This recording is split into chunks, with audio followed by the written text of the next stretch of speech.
ये हमारी इमेज है, या फिर ट्रांसपेरेंट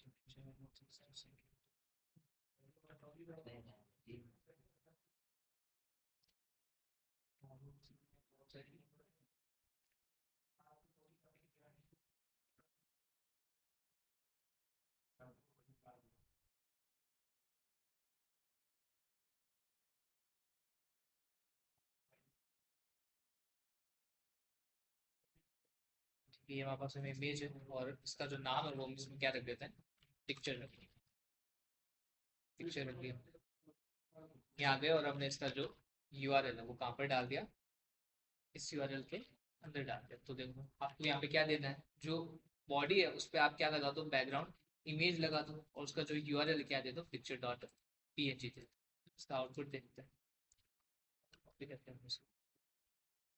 तो आपकी जो पूरा बैकग्राउंड है उस पर क्या आ गई, ये वाली बैकग्राउंड इमेज आ गई। अभी आपकी क्या हो रही है, रिपीट हो रही है, इसका जो साइज है वो भी क्या है, बड़ा है। तो अब देखो हम यहाँ जाते हैं, और अब एक और जो बैकग्राउंड की प्रॉपर्टी है वो हम क्या यूज करते हैं, बैकग्राउंड रिपीट, है ना। बैकग्राउंड की जो रिपीट है उसमें हम क्या डाल देते हैं, नो रिपीट कर देते हैं। मतलब कि जो आपने इमेज लगाई वो आपकी क्या नहीं हो, रिपीट, है ना। तो हम यहाँ गए इसके, तो आप देखो आप आपके सिंगल टाइम आ रही है, पर इसका जो साइज है वो बड़ा है। तो इसमें हम क्या डाल देते हैं, बैकग्राउंड साइज डाल। इसके अंदर हमको यहाँ पर क्या देना है, एक तो हमको देनी है इसकी विड्थ, एक हमको इसकी देनी है हाइट। विड्थ हमने कहा इसमें दे दो 300 पीएच, उसकी जो हाइट है वो दे दो 250। इसकी जो साइज है वो यहाँ पर सेट हो गई, ठीक है। इसको अगर हम थोड़ा और बढ़ा दें, लेस 600 इसकी विड्थ हो, और 350 इसकी हाइट। हाइट थोड़ी और बड़ी करते हैं, ठीक है। एक आपके पास था बैकग्राउंड साइज, एक आपके पास में इसमें क्या हो जाएगा, बैकग्राउंड अटैचमेंट भी है और बैकग्राउंड पोजीशन। अटैचमेंट उसके बाद आएगा, उसके लिए को टेक्स्ट थोड़ा ज़्यादा चाहिए। इसमें हम गए, इसमें हमने यहाँ पे क्या दिया कि इसकी जो पोजीशन है वो कहाँ पर होनी चाहिए। तो हमने यहाँ पे लिखा टॉप, रख दिया हमारा राइट। टॉप के अंदर राइट में चली, अगर मैं यहाँ पे कहता हूँ टॉप लेफ्ट, तो आपके बाई डिफॉल्ट वहाँ पे थी। एक मैं कह सकता हूँ कि बॉटम में आप क्या रहो, राइट में, तो क्या हो जाएगी, बॉटम के राइट में चल जाएगी, पर वो आपके इस वे के अंदर ऊपर यहाँ पर चलेगी। इसका जो साइज है उस वे में, अगर मैं यहाँ पे लिखता हूँ लेफ्ट, यहाँ पर वो लेफ्ट वे में आ जाएगी, ठीक है। इसका जो साइज हमने डिफरेंट दिया है उस वजह से ऐसा हो रहा है। और अगर यहाँ पे दे टॉप लेफ्ट के अंदर, तो आपको क्या रहेगी, टॉप लेफ्ट में रहेगी, और अगर मैं यहाँ पर दे टॉप राइट, ओके, राइट में आ जाएगी। ये आपकी क्या हो जाएगी, उस बैकग्राउंड जो इमेज है उसका क्या हो जाएगा, पोजीशन हो जाएगा। अब एक चीज देखो, अगर मैं इस वाले के अंदर जो टेक्स्ट है वो थोड़ा ज्यादा देता हूँ, जैसे इसका जो टेक्स्ट है वो दे देता हूँ वो, ठीक है। ये क्या है मेरे पास में, डमी टेक्स्ट है, ठीक है। ये मेरे पास में डमी टेक्स्ट, इसका जो कलर है वो एक बार मैं हटा देता हूँ। ये क्या है मेरे पास में, डमी टेक्स्ट है। अब ध्यान से देखो, मैं यहाँ पे स्क्रॉल कर रहा हूँ तो क्या हो रहा है, जो बैकग्राउंड की इमेज है वो भी क्या हो रही है, ऊपर जा रही है, ठीक है। मेरे को इसको सॉल्व करना है, तो मैं यहाँ पे क्या लिखूंगा, यहाँ पे क्या लिखा, बैकग्राउंड अटैचमेंट, इसको क्या कर दो, फिक्स कर दो। तो बैकग्राउंड अटैचमेंट क्या कर दो, फिक्स कर दो। अब देखो हम यहाँ पे स्क्रॉल कर रहे हैं, पर वो आपकी ऊपर नहीं जा रही। अगर मैं इसको हटाऊं तो क्या हो जाएगा, ये आपके स्क्रॉल के साथ में ऊपर चली जाएगी। अगर मैं यहाँ पे कहता हूँ बैकग्राउंड की जो अटैचमेंट वो क्या कर दो, फिक्स, क्या रहेगा आपके, फिक्स रहेगी, है ना। ये चीज है, ये सब आपके बैकग्राउंड की प्रॉपर्टीज होती है, वो तो इमेज के अंदर ही है। अगर हम ये वाली इमेज लेकर देखते हैं, क्या देखते हैं, इमेज का नाम रखता है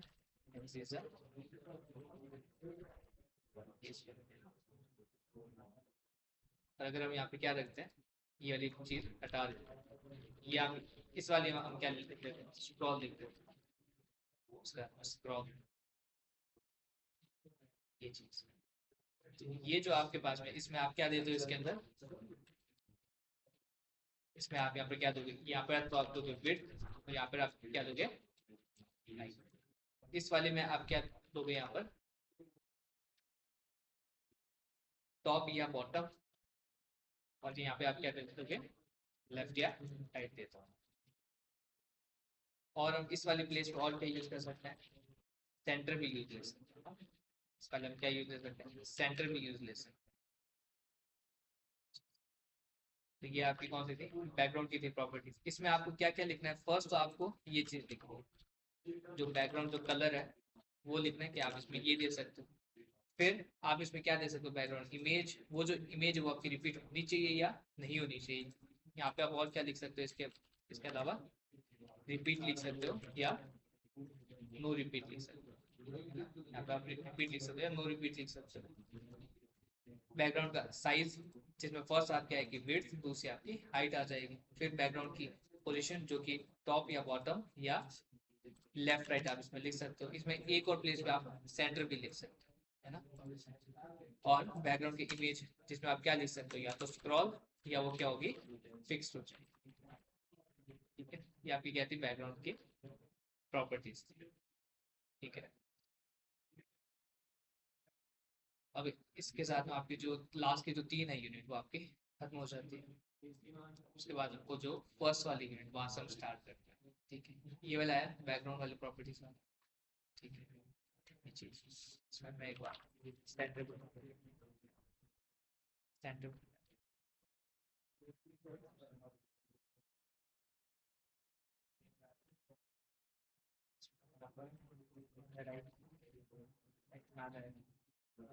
अगर मैं यहाँ पर लेफ्ट वहाँ पे लेफ्ट में आ जाए, अगर हम यहाँ पर सेंटर दिया, सेंटर में आ जाए। ठीक है, तो हम यहाँ पर टॉप बॉटम और लेफ्ट राइट के साथ में सेंटर भी लिख सकते हैं। ये चीज, ये आपकी क्या थी, बैकग्राउंड थी। इसकी जो शॉर्टेंड होती है प्रॉपर्टी, वो कौन सी होती है, सिर्फ बैकग्राउंड, है ना। इसकी जो शॉर्टेंड होती है प्रॉपर्टी, बैकग्राउंड होती है, ये चीज है। फिर नोट में डाल के आप लिख सकते हो, background is the shortened property of shortened of all the property। Background क्या हो जाएगी, जो ऊपर ये सब दिए हुए, इसकी क्या हो जाएगी, शॉर्ट एंड प्रॉपर्टी हो जाएगी। जैसे हमने उसमें देखा था मार्जिन में, टॉप राइट बॉटम लेफ्ट, वैसे ही इसमें सिर्फ बैकग्राउंड से भी चेंज हो जाएगा, ये आपके बैकग्राउंड। ठीक है, इसके बाद हम स्टार्ट करते हैं आपके फर्स्ट वाली यूनिट। ठीक है, जो मैं लास्ट टाइम हमने भी देखा था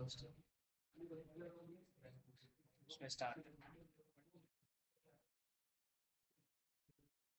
मैथ्स में आपके कितना होता है यूनिट्स, मैट्रिक्स होती है।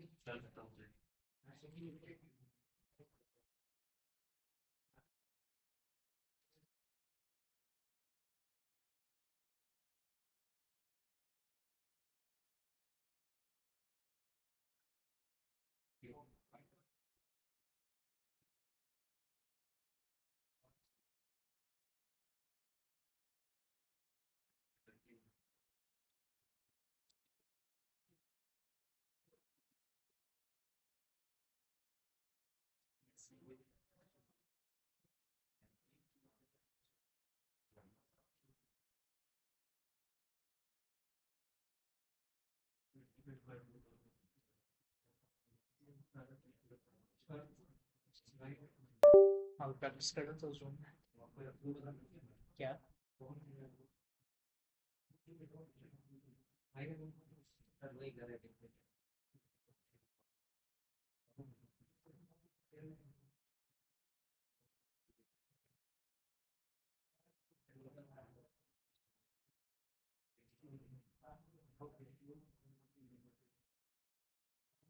वो जो पीडीएफ है वो आपने वहां से डाउनलोड तो कर ली थी ना, लजीजा से। आज जो एक टॉपिक है ना वो हम करते हैं कौन सा? आईपी। आईपी।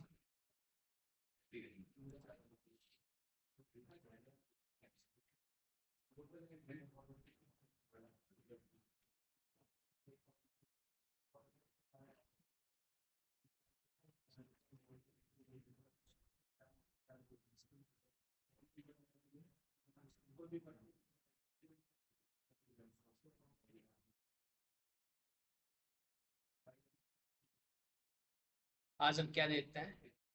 आपका वर्ल्ड वाइड ये इंटरनेट प्रोग्रामिंग।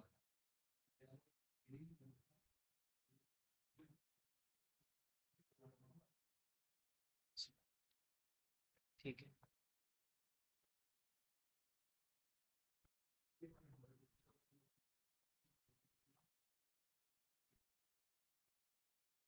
एमएससी सीएस है ना, उसमें अपलोड उसमें आपके हम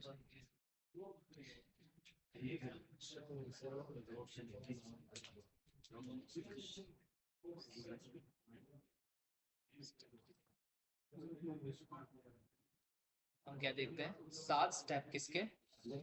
आपके पूरे वेब कैसे काम करता है वैसे देख। एक आपके पास में क्या होता है? क्लाइंट।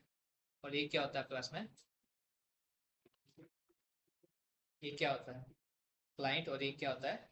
सर्वर। साथ में है।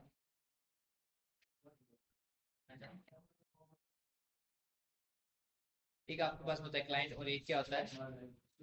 सर्वर। क्लाइंट जो होता है वो सर्वर को क्या देता है? वो जो टर्म्स को क्या बोलते हैं? रिक्वेस्ट बोलते हैं। उसको हम क्या कहेंगे? रिक्वेस्ट कहेंगे। और जो सर्वर है वो क्या करेगा? वापस में रेस्पॉन्स देगा। वो जो टर्म है वो क्या होगा? रेस्पॉन्स होगा। इसको हम क्या कहते हैं? हाँ? ये पर्टिकुलर वेब का टॉपिक है। बाकी के जो मेरा टॉपिक वो इसके अंदर से ही आ जाएंगे निकल के। जैसे आपका वेब ब्राउजर हो जाएगा, आपके क्लाइंट सर्वर मॉडल हो जाएगा, वो सब चीज़ें इसमें से आ जाएगी। इंटरनेट से हम स्टार्ट करें वो one by one go through कर लेंगे, पर पहले वेब के बारे में जानना पड़ेगा कि आपका वेब कैसे काम करेगा। तो इसको हम क्या कहते हैं? Client server model. इसको हम क्या कहते हैं? Client server model. ये आपका कौन सा इसके अंदर एक टॉपिक है ना? Client server model. ठीक है। अब हमने क्या देखा कि जो आपका वेब है उसके पास में क्या होता है? 7 स्टेप के अंदर ये जो आपका प्रोसेस होता है कौन सा? रिक्वेस्ट का जाना और रेस्पॉन्स का वापस आना। ठीक है। फर्स्ट जो आपका स्टेप होता है कौन सा होता है? वेब ब्राउजर के ऊपर। कौन सा होता है? वेब ब्राउजर के ऊपर। अब मान लो कि आपको कोई भी वेबसाइट को एक्सेस करना है तो आप कहाँ पे जाओगे? वेब ब्राउजर पे जाकर वहां पे क्या लिखोगे? यूआरएल लिखोगे। ये आपका क्या होगा? फर्स्ट स्टेप होगा। आपने क्या लिखा? जैसे आपने यहाँ पे लिखा www.google. जैसे आपने ये चीज लिखी, क्या जो ब्राउजर वो ये चीज समझ पाएगा क्या जो आपने यहाँ पे लिखा है google.com? आपका कंप्यूटर तो क्या समझता है? बाइनरी को समझता है। पर हमने यहाँ पे क्या लिखा है कि डोमेन का नाम लिखा है। इसको हम क्या कहते हैं? डोमेन का नेम कहते हैं। क्या होता है? कौन? डॉम नहीं है आज तो, वो दूसरा है। हाँ इसको हम क्या कहेंगे? डोमेन का नेम कहेंगे। दूसरा आपके पास में होता है डीएनएस रिजोल्यूशन। ठीक है। दूसरा क्या होता है? DNS resolution. ये आपका क्या होता है? दूसरा स्टेप होता है। सो ठीक है। इसका काम क्या होता है? डोमेन नेम से आईपी एड्रेस को फाइंड करना। लेट्स से आपने यहाँ पे लिखा google.com, तो उसके पास में क्या होगी? एक बहुत बड़ी लिस्ट होती है। इसमें उसके पास में क्या होता है? एक तो उसके पास में होता है डोमेन का नेम, और दूसरा क्या होता है? आईपी का एड्रेस होता है। तो आईपी एड्रेस होता है। अब ये जो आपके पास में आईपी एड्रेस, ये भी आपके एक टॉपिक है, तो इसीलिए हम इसको समझ। डीएनएस की फुल फॉर्म क्या होती है? डोमेन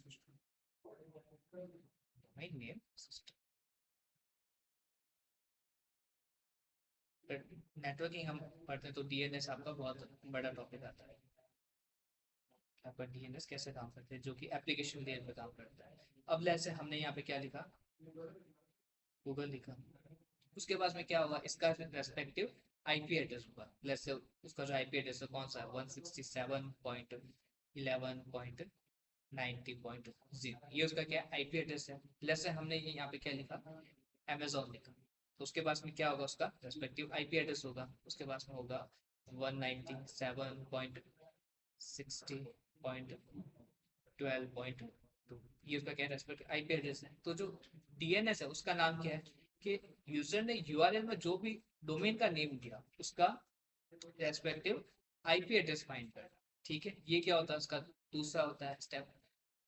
तो उसने क्या कहा कि जो गूगल है उसका ये आईपी एड्रेस है, उसको क्या मिल गया, ऐसा एड्रेस मिल गया जहाँ पे रिक्वेस्ट को भेजना है, ऐसा एड्रेस मिल गया जहाँ पे रिक्वेस्ट को भेजना है। तो थर्ड उसके पास में क्या होगा कि उसको एक एड्रेस मिल गया, जैसे जो आपको कोई पोस्ट करना है तो आपको क्या चाहिए, उसका एड्रेस चाहिए। तो ये जो आईपी एड्रेस क्या होगा, वो वाली प्लेस जहाँ पर आपको वो जो रिक्वेस्ट है उसको भेजना है। तो थर्ड स्टेप क्या होगा इसके अंदर, बताओ, HTTP, या हम कह सकते हैं आपका जो हैंडशेकिंग है ना, वो चीज कह सकते हैं, बेटर क्या टीसीपी, आपका जो है टीटीपी हैंडशेक जो काम है वो आपका किससे हो जाएगा, टीसीपी कनेक्शन से हो जाएगा। बहुत ज़्यादा टेक्निकल नहीं जाता है, जो है वही हम करते हैं। थर्ड क्या हो जाएगा, टीसीपी कनेक्शन हो जाएगा, मतलब कि जहां पर आपको वो चीज भेजनी है उसके बीच में क्या हो जाएगा, एक जो कनेक्शन है वो एस्टेब्लिश होगा। इसका काम क्या है कि जो आपको जहां पर वो चीज भेजनी है उससे जो कनेक्शन है वो क्या करना, एस्टेब्लिश करना। मतलब ऐसा नहीं कि आपने वो जो पोस्ट है डायरेक्ट इस वाले आईपी एड्रेस पे भेज दी, डायरेक्ट वो जो आपका एड्रेस है वहां पे आपने भेज दी। आपने क्या किया, पहले कनेक्शन जो एस्टेब्लिश किया, वरना आपको कैसे पता चलेगा कि उस वाली प्लेस पे वो जा सकता है या नहीं जा सकता है। तो आपने अभी क्या किया, एक जो कनेक्शन होता है वो क्या होता है, एस्टेब्लिश होता है। फिर आपके पास में क्या जाती है, जो HTTP रिक्वेस्ट होती है वो जाती है। थर्ड जो स्टेप होता है वो कौन सा होता है, HTTP रिक्वेस्ट जो होती है वो आपके पास में जाती है। रिक्वेस्ट मीन्स लेस आपने जो कार्ड्स है उसको आपको एक्सेस लेना, आपका जो पेमेंट है उसका एक्सेस लेना, तो वो सब आपके पास में क्या होती है, HTTP रिक्वेस्ट होती है। इसकी फुल फॉर्म क्या होती है HTTP की,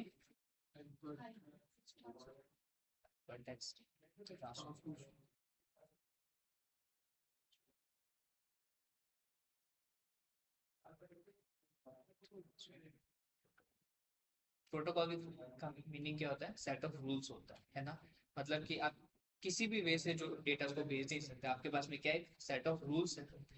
तो प्रोटोकॉल्स का मीनिंग क्या होता है, ये आपके नेटवर्किंग में काम आएगा। ठीक है, आप जो रिक्वेस्ट होते हैं वो भेजते हो। स्टार्ट से हम फिर से देखें तो हमने क्या किया था, हमने जो यूआरएल है वो हमने दिया था, हमने तो क्या लिखा था, google.com लिखा था। डीएनएस का काम क्या है कि वो जो आपने डोमेन नेम दिया उसका रेस्पेक्टिव आईपी एड्रेस फाइंड करना। फिर जो टीसीपी कनेक्शन है वो एस्टेब्लिश होता है। टीसीपी की फुल फॉर्म क्या है,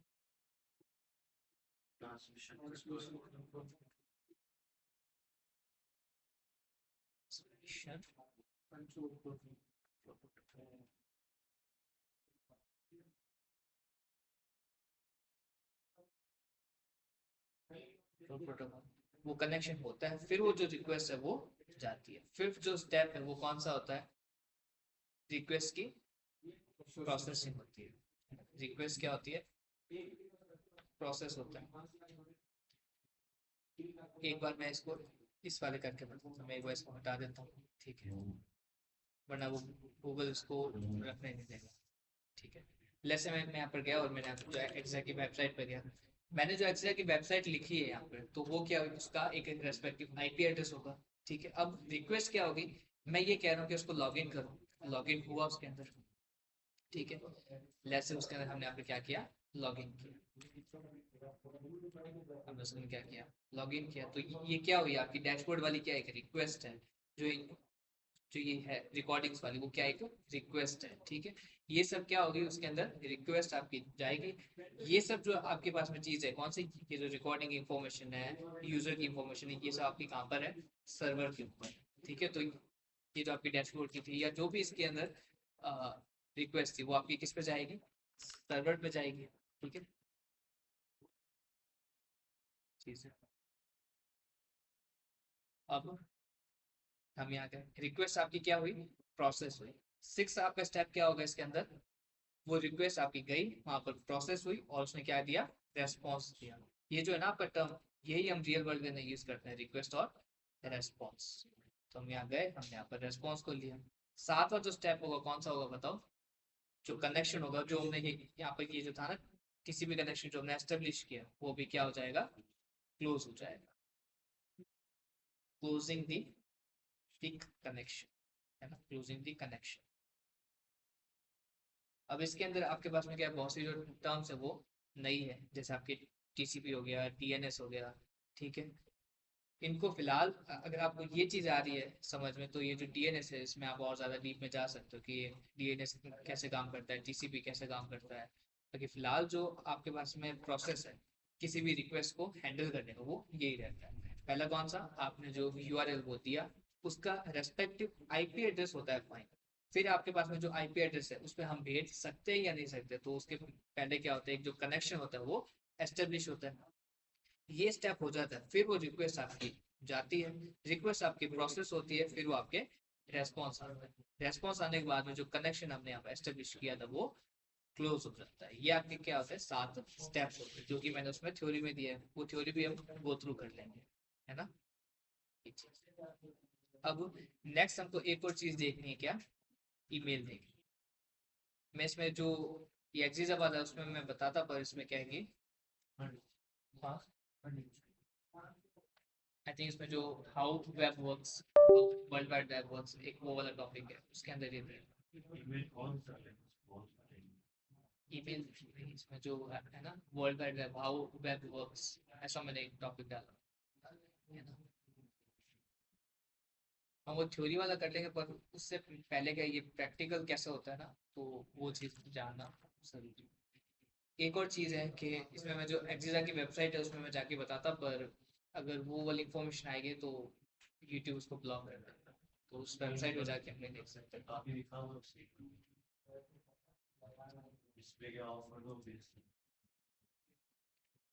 आपकी जो रिक्वेस्ट होती है ना, आपने अगर वो जो ये कोर्स और किया होता वर्ड वाला, तो रिक्वेस्ट थोड़ी बेहतर समझ आती है। पर देखो, हर एक जो रिक्वेस्ट होती है ना उसका मीनिंग क्या होता है, जैसे मैंने यहाँ पे लिखा यूजर, तो ये आपकी क्या होगी, वो वाला पाथ जहाँ पर वो रिक्वेस्ट जाएगी, ठीक है।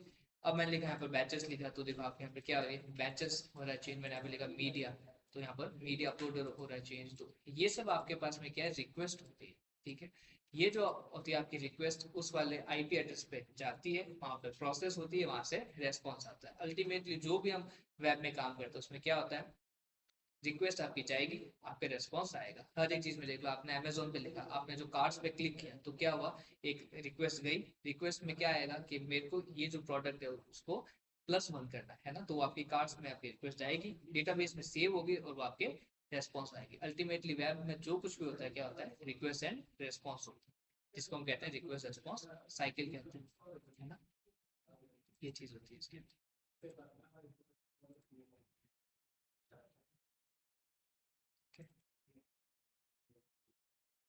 अब एक और जो चीज है वो हमको इसमें समझनी है, जो कि क्या आती है, ईमेल प्रोटोकॉल्स होता है ना। ईमेल के प्रोटोकॉल्स, कि आपका जो ईमेल होता है वो कैसे काम करता है, ठीक है। इसको हम वो जो नोट्स है उससे भी पढ़ सकते हैं, पर आपके नोट्स में ये सब आईपी एड्रेस क्या होता है, वेब सर्वर क्या होता है, ब्राउजर क्या होता है, तो वो पूरा एकदम आप थ्योरी थ्योरी हो जाएगा। प्रैक्टिकल वे के अंदर देखते हैं। लेट्स से एक पर्सन ए है, ठीक है, और एक पर्सन बी। ए को मेल भेजना है, किसको, बी को मेल भेजना है। तो वो क्या करेगा, जो फर्स्ट स्टेप वो क्या होगा, ए के पास में क्या होगा, खुद का सर्वर होगा। ए के पास में क्या होगा, खुद का सर्वर होगा, इसको हम क्या कहेंगे, ए का सर्वर।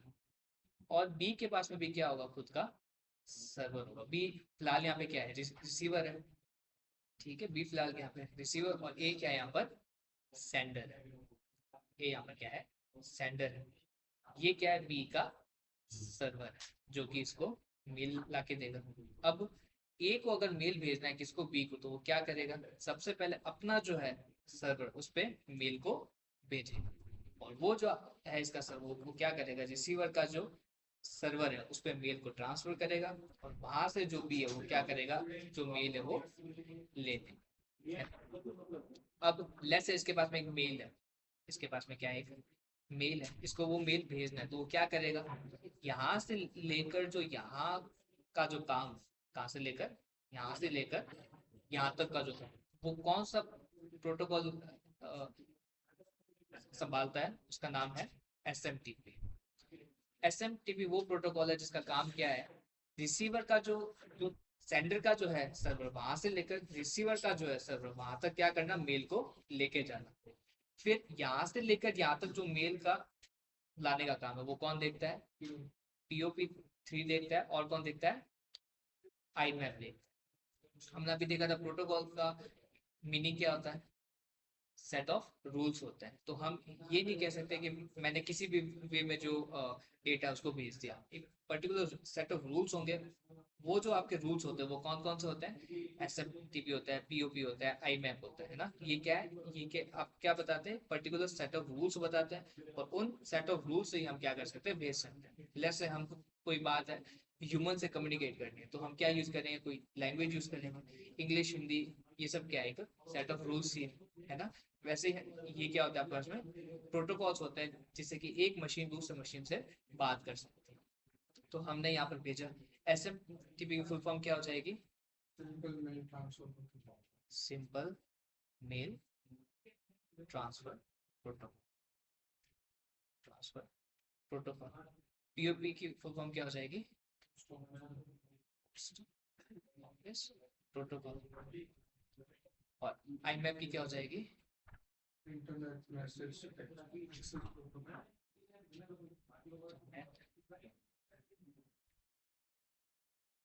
Access protocol.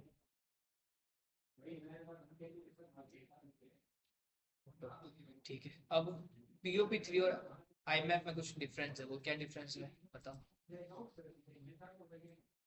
POP3 और इसमें कुछ डिफरेंस है, वो क्या डिफरेंस है, कि वो डिलीट कर सकता है, वैसे को डिलीट नहीं कर सकता। वो अपना डिलीट हो रहा है।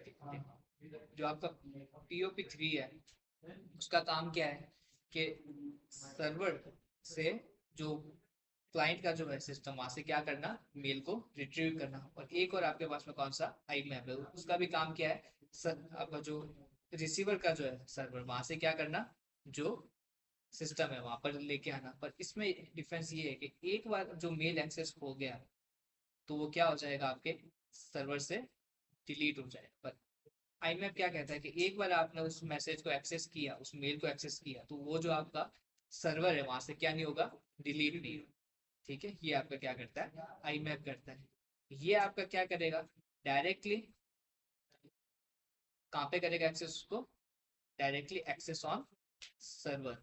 सर्वर पर जाकर क्या करेगा, डायरेक्टली उसको एक्सेस कर लेगा। पर ये क्या करेगा, उसको डाउनलोड करेगा। ये उसको क्या करेगा, ये इसको करेगा डाउनलोड, और ये क्या करेगा, डायरेक्टली एक्सेस ऑन सर्वर। जो आपका सर्वर है वहां पे क्या करेगा, उसको डायरेक्टली एक्सेस कर लेगा। तो वो क्या होगा, वहां से डिलीट नहीं होगा। और ये क्या हो जाएगा, उसको एक बार हमने डाउनलोड किया तो क्या हो जाएगा, वो डिलीट हो जाएगा। ठीक है, इस चीज को थ्योरी में भी कर लेंगे। ठीक है, फिलहाल ये वाला है समझ में, ये वीडियो एक बार फिर से देख लेना। वैसे ये चीज, इसमें बहुत सी जो टर्म्स है वो आपकी नई है ना, इसीलिए थोड़ा सा कंफ्यूजन हो सकता है। ठीक है, बाकी ये वाला आप देख लेना। तो गाया गौरी, ये वीडियो मैं अभी अपलोड कर दूँ, और आई थिंक लास्ट वाली मैंने की थी, वेडनेसडे वाली तो करनी है।